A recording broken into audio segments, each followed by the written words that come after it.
महाराष्ट्र का जो चुनाव हुआ और जो नतीजे आए हैं वो बहुत ही चौंकाने वाले नहीं, बहुत ही शॉकिंग है। ये जो नतीजे आए हैं उसके लिए जिम्मेदार अगर कोई होगा, महाराष्ट्र की जो नुकसान हुआ है वो जस्टिस चंद्रचूड़ है, जिसने समय पर अपना निर्णय नहीं दिया, अपनी जजमेंट नहीं दी। डिस्क्वालिफिकेशन के बारे में आपकी जिम्मेदारी है संविधान के रक्षक। आपने अगर निर्णय दिया होता तो ये हिम्मत आगे कोई नहीं करता। इतिहास चंद्रचूड़ साहब को कभी माफ नहीं करेगा और उनका नाम काले शाही में लिखा जाएगा एकदम। ये जो हुआ है महाराष्ट्र में, ये महाराष्ट्र याद रखेगा। ये चंद्रचूड़ जी है, उनके होते हुए ये सब हुआ है और हम याद रखेंगे। देखिए, महाराष्ट्र का जो चुनाव हुआ और जो नतीजे आए हैं वो बहुत ही चौंकाने वाले नहीं, बहुत ही शॉकिंग है। ऐसे नतीजे आने की उम्मीद किसी को नहीं थी, कोई लहर नहीं थी किसी की। नरेंद्र मोदी और अमित शाह को महाराष्ट्र क्यों वोट देगा? पूरा कैंपेन उनके खिलाफ चला, इसलिए कि महाराष्ट्र लूटने का पूरा एक कारस्तान यहां हो गया। यहां से पूरे उद्योग गुजरात में लेके हुए, इसलिए वोट दिया लोगों ने कि हमारा रोजगार गुजरात में मोदी जी लेके जा रहे हैं, चलो हम मोदी जी को वोट दे देंगे। इसलिए खुश है। महाराष्ट्र में किसानों की आत्महत्या चल रही है, महाराष्ट्र में बेईमानी हो गई।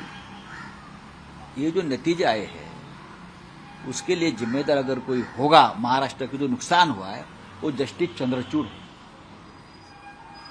चीफ जस्टिस ऑफ इंडिया के पद पर बैठे व्यक्ति, जिसने समय पर अपना निर्णय नहीं दिया, अपनी जजमेंट नहीं दी।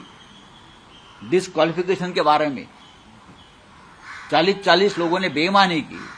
जिस पार्टी से चुनकर आए थे वो पार्टी को छोड़कर दूसरे पार्टी में जाकर सत्ता में बैठते हैं। आपकी जिम्मेदारी है संविधान के रक्षक। आपने अगर निर्णय दिया होता तो ये हिम्मत आगे कोई नहीं करता। आपने वो आज भी वो खिड़की दरवाजे खुले रखकर आप वहां से रिटायर हो गए। आप कोई भी किसी तरह से पार्टी बदल सकता है या सरकार बना सकता है दूसरी पार्टी, अपनी पार्टी को छोड़कर। तो इतिहास चंद्रचूड़ साहब को कभी माफ नहीं करेगा और उनका नाम काले शाही में लिखा जाएगा एकदम।